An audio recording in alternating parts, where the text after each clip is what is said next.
interrupt our regularly scheduled programming for the following special report. Good evening. Approximately 7 minutes ago at 6:53 p.m., the Space Needle collapsed. Information at this point is incomplete. We do know that injuries are minimal. Fortunately, the needle was nearly empty when the accident occurred. A maintenance man who was working on the lower level has apparently been taken to Harborview's emergency room for minor injuries.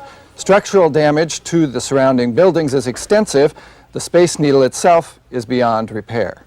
I was walking along Mercer here, and I heard this sound. It was like thunder, and I looked up and it was swaying. And it went over. It was like somebody just kicked the bottom out from under it. You wouldn't believe it. It's too early, of course, to determine exactly what caused this tragedy.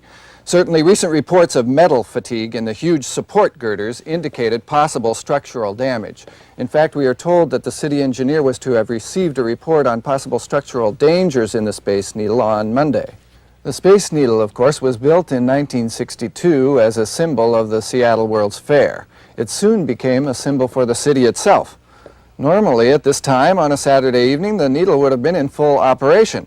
Fortunately, because of the basketball championships, the structure was closed down.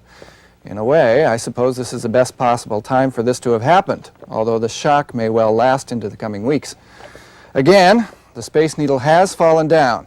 There are no serious injuries, and although nobody knows for certain what caused this disaster, there is speculation that the weekend construction on the Metro bus tunnel may have been a factor.